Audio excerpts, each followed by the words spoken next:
Aujourd'hui dans le price du Bitcoin Price, un jour important aux USA demain puisqu'une baisse de l'inflation est prévue. On verra comment cela pourra impacter le price du Bitcoin Price, une énorme zone de liquidation qui s'est accumulée au sud hier. On verra une anomalie sur le Caspa et je vous ferai gagner 50 USDT sur ZoomX et on va checker de ça dans cette vidéo.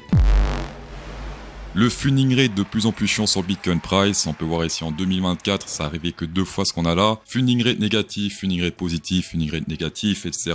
Donc là, clairement, ce sont des zones où les gens commencent à être bearish, bullish, bearish, bullish. Et historiquement, c'est dans des zones comme ça où on a des retournements potentiels. Pas dans des zones comme ça où tout le monde dit vas-y c'est bullish, levier 100, levier 200, long, bien sûr, pas short. Mais plutôt dans des zones où les gens se disent c'est bearish, c'est bullish, ah non c'est bearish, ah non c'est bullish. Attention tout de même pour rappel, ça c'est un indicateur moyen terme, long terme. C'est pas parce qu'on est dans le négatif que forcément on va faire des nouveaux ATH. Il suffit qu'on pump un peu, que tout le monde longue de nouveau puissance 10 000 et c'est finito. Pendant que tout le monde sur le Bitcoin est en mode bull bear, support, résistance, CryptoSauce regarde ailleurs.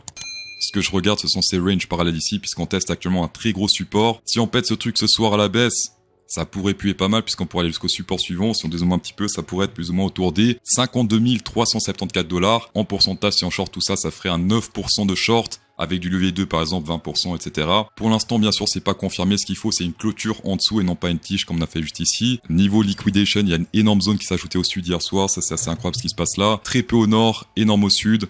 Donc ça également attention. On a également encore des shorts qui sont ajoutés au nord. Attention, moi je laisse ça uniquement 7 jours. On a également théoriquement des zones de liquidation au nord qui ont disparu. On ne sait pas réellement parce que je rappelle que niveau on-chain, on peut pas savoir quand les liquidations disparaissent. On peut savoir quand ça apparaît mais pas quand ça disparaît. C'est pourquoi High Block Capital, ils ont recommandé de mettre 7 jours parce que les traders professionnels, ce qu'ils font, c'est du levier sur du court terme et non pas sur du long terme parce que sinon, niveau funding rate, eh bien, ils se font pencher en avant. Et également demain, 14h30, très important, le taux d'inflation va être annoncé. Alors, on est actuellement sur une attente de plus ou moins 2,6%, ce qui est plutôt bas par rapport au précédent qui est 2,9%. Donc, ce serait plutôt positif. Je rappelle que le taux d'inflation qui baisse, pour ceux qui savent pas ou pour les débutants, c'est plutôt bon pour les cryptos et le Bitcoin.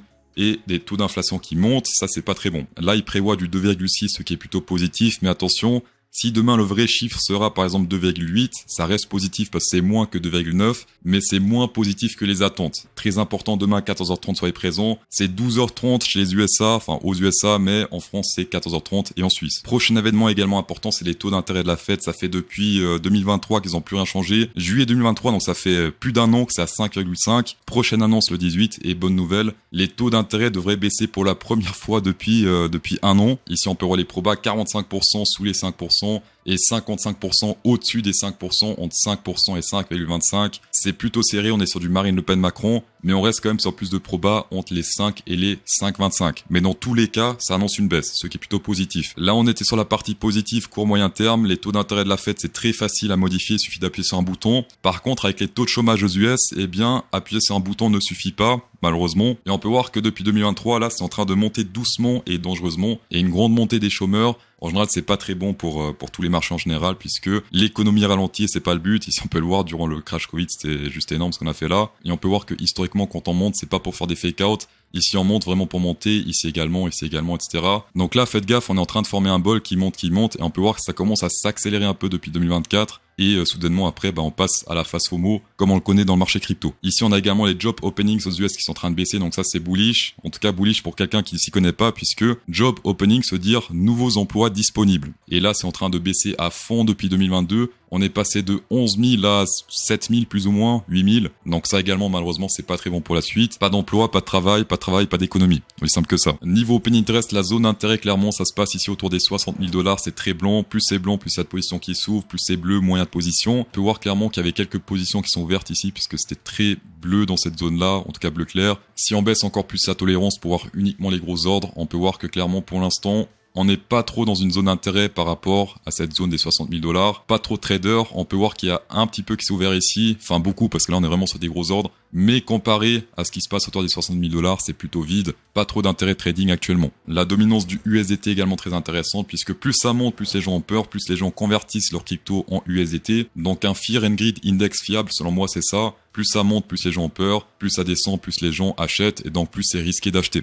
Et pareil avec les Fear and Greed Index, on peut dessiner des supports résistance, et pour l'instant on n'est pas encore sur la résistance, donc attention si on teste ce niveau légèrement plus haut ici sur le USDT dominance, puisque ça pourrait signifier potentiellement un retournement sur le Bitcoin Price, mais également sur les altcoins. Ici, si on prend le Bitcoin Price pour comparer, on peut clairement voir que le support ici sur la dominance, c'est des résistances sur Bitcoin Price, et que ici les résistances sont des supports sur le Bitcoin Price. Et donc pour l'instant sur ce graphique, on n'est pas encore sur la résistance de ce USDT dominance. Beaucoup de personnes également regardent les supports et les résistances sur l'action price, ce qui est plutôt bon, sauf que ils oublient quelque chose, c'est l'OP interest. L'OP interest c'est très très important puisque ça indique le sentiment du marché. Quand ça monte, les gens sont bullish, quand ça descend, les gens sont bearish. Avec l'OP interest, on peut carrément dessiner un range qui est plus joli que l'action price puisque là il est horizontal, en tout cas quand on teste ce bottom avec des clôtures et non pas avec des tiges, je rappelle. Ici c'était extrêmement bullish, je vous laisse voir sur l'action price le 1er mai, ici également, et on s'approche une fois plus de ce niveau-là, donc ça peut être des entrées intéressantes sur du moyen terme, voire même du long terme. Pour l'instant, comme on peut le voir, ça frôle, mais on n'y est pas encore, et en général le temps ne presse pas puisqu'on est sur des bougies one jourly, un daily, et souvent on a pas mal de temps pour rentrer dans ces positions. Il n'y a pas le feu au lac comme on dit à Lausanne, je sais pas si ça se dit en France, mais les Suisses ils disent ça. Également le Kaspa Coin qui est très très étrange, qui est en train d'exploser totalement depuis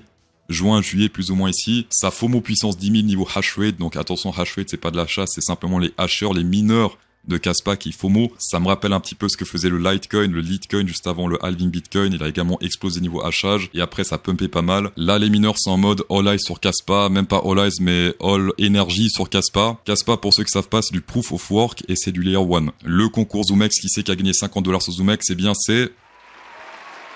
Et la question que tout le monde se pose, est-ce que lundi matin 9h, le prix du Bitcoin Price sera au-dessus des $56 900 ou sous ce prix? Mettez plus ou moins à la fin du commentaire pour gagner comme le gagnant du jour $50 sur ZoomX, tapez dedans. En description, vous avez également des avantages sur ZoomX, 10% de rabais, nos KYC, etc. Et cela vous permet également de participer au concours sur la chaîne. Dans toutes les vidéos, vous avez $50 à gagner. ZoomX, pour rappel, c'est marché dérivé et nos KYC, ça veut dire qu'ils vous font pas chier avec des cartes d'identité, passeport, facture d'électricité, des trucs comme ça. Dans tous les cas, merci d'avoir shaké cette vidéo, c'est toujours un plaisir. Insérez un pouce bleu dans cette vidéo pour incrémenter encore plus le plaisir. Et bonne soirée.